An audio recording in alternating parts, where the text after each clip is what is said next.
Hey, it's Wendy here, and I thought I would show you visually what a wedding day looks like so that you can see how we incorporate these elements into the agenda that you're creating. First of all, this is about a 3.5 hour service. And the reason why we did 3.5 hours is because this couple had what we consider a larger wedding party. They had four bridesmaids and four groomsmen.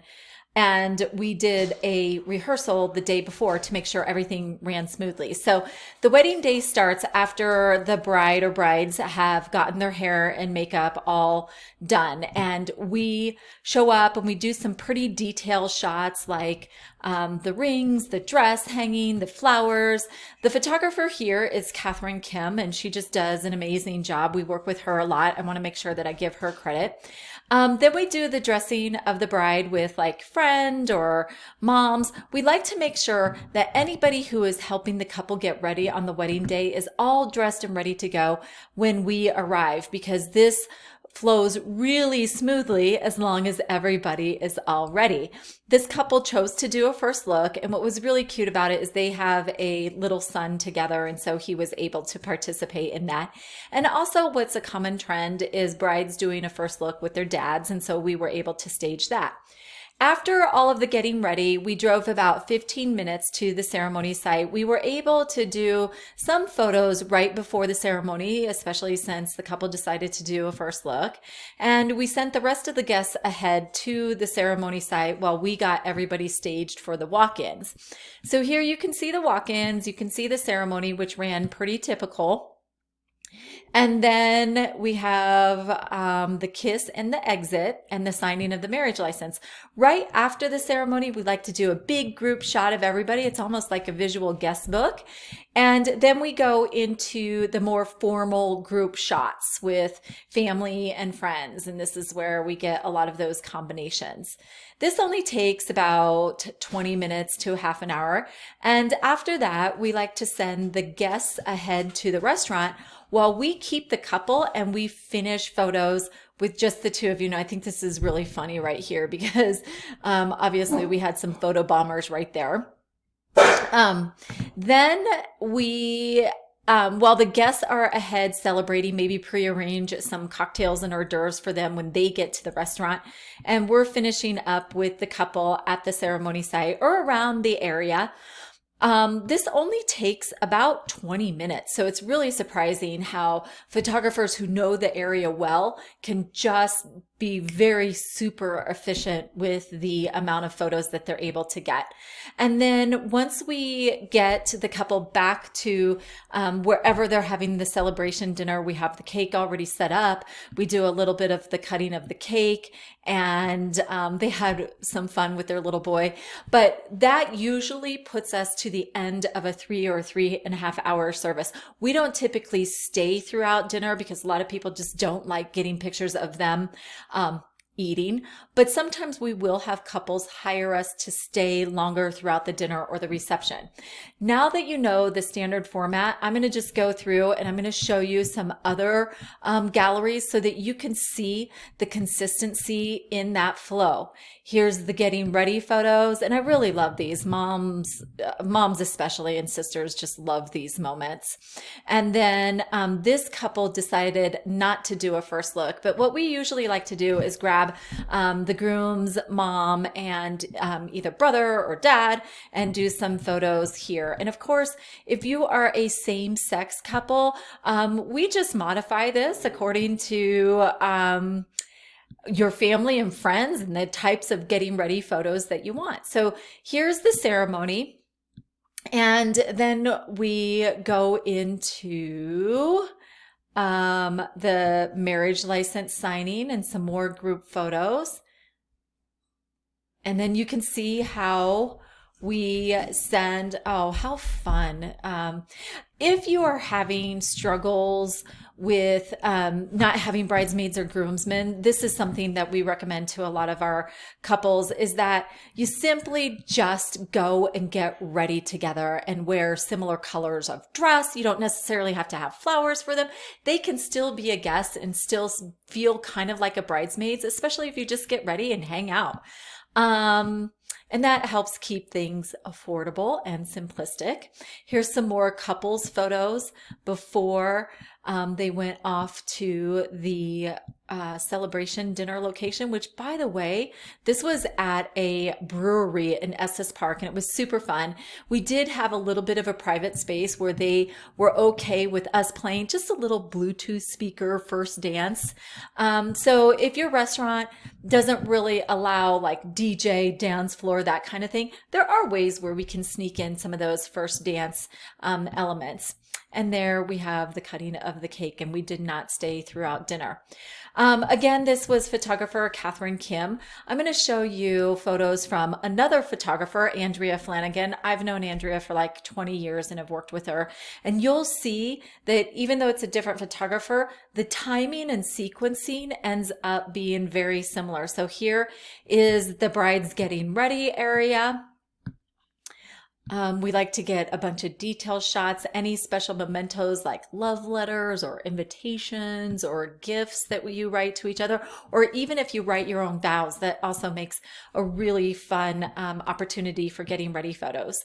Then we have mom getting ready and groom getting ready, and just some special pictures there. They stayed obviously at a nice vacation home, and there's their first look. I always default to photographers for first look locations. That's nothing that you really have to worry about too much because they know what looks best behind their lens. It was a snowy day, and this bride, oh, thank goodness, she just embraced the snow, and she just was like so excited that it was a winter wonderland. And this was in December, and we had set up benches at the ceremony site for the couple. We also do bring blankets too. So if you are planning a winter wedding, no matter what your destination may be, think about just getting some throw blankets for your guests, and that can actually even be a favor for them. So super fun and really pretty. I love her colors, just nice wintry colors and I love the red and how the red pops in the white natural backdrop of the environment. So there's the signing of the marriage license, and we will see next some more group photos with everybody and some more combinations.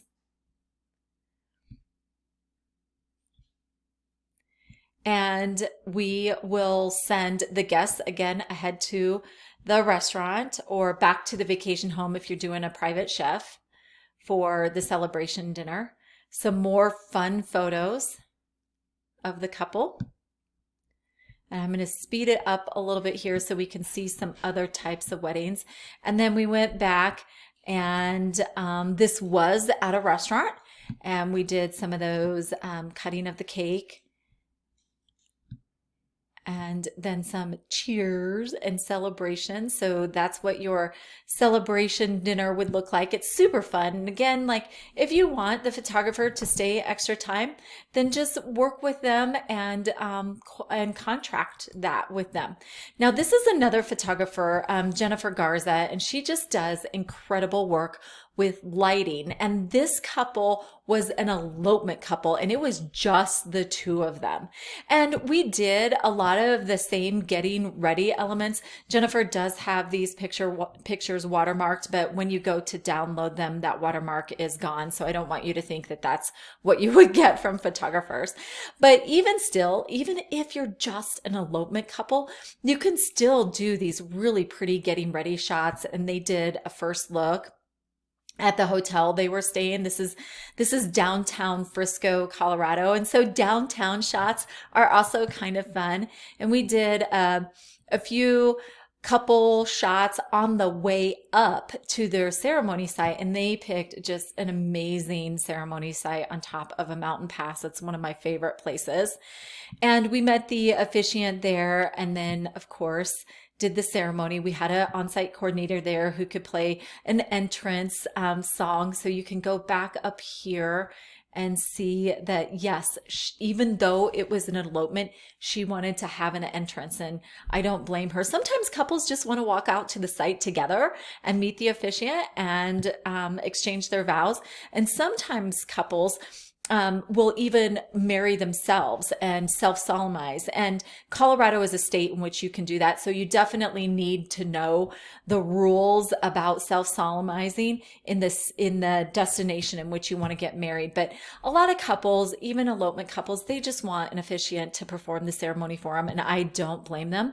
We set up the cake and some cheers at the ceremony site, so then they could do a little bit of celebrating, and we did not go to the dinner with them. So this was a little bit of an abbreviated elopement style package. So you don't have to do a 3-hour service. For them, I think it ended up being like 2.5 hours. And then I'm going to go over here to a different wedding. And this is where we mixed up the sequencing. Still, we did a lot of the getting ready photos, but the bride could only book a later time slot for the ceremony site, and we were battling daylight hours. So we've covered in previous lessons that the best time for a ceremony is about 2 hours prior to sunset, so the photographers don't have to push flash, which can cast those harsh shadows. Well, because the ceremony was later in the day, we were fighting daylight hours, and it was going to be hard for us to get a bunch of those group shots after the wedding without having to push flash. So what we decided to do is, after the first look, we went out to this alternate site where they actually did cheers and celebrations, and they cut the cake before the ceremony, and the rest of their guests met them there. We cut the cake. We ate dessert first. We had champagne. It was so much fun, and it really set the tone for having a good time at the ceremony. And this site was really pretty. And then here's where they went over to the ceremony, and they did, again, more pre-wedding pictures before the actual ceremony. You can see that the ceremony had just enough lighting. By the way, this was a friend of the family that performed the ceremony, so it was really extra special. And you can see here that they just had a really pretty ceremony. You can't tell it from the background, but back here, the sun is starting to set. So Kathryn did a great job with the lighting for this wedding, because we were pushing daylight hours, but you would never notice that. And then finally, let's see, I'm going to go over here to Courtney and Brian's wedding. This also is by Kathryn Kim. It follows a lot of the same format. And of course, they decided to do a first look. Really special. And they had rented a vacation home. They did have some bridesmaids and groomsmen. And so we planned very simplified entrance and exit for them. But the real reason that made this one a little bit different is that we returned back to the vacation house, and I'm going to scroll forward a little bit more, where they had a private chef. And so we were able to stay a little bit longer with this wedding and get some more detailed shots of this celebration dinner. So instead of doing our typical 3-hour package, with them, they did a 3.5-hour package, and we were just able to get more shots of the reception and them cutting the cake. And of course, they did some more speeches. I can't remember if they did any dancing, but certainly this is a time that if you wanted to do a first dance, a father-daughter dance, a mother-son dance, that you could incorporate that here. It looks like they just did toasting. But I hope that spending some time with this video actually gave you a visual on all of those parts of the agenda that I've been speaking to. So I think this really helps. And if you have any questions, make sure that you post a comment below, and we will see you in the next lessons. Take care.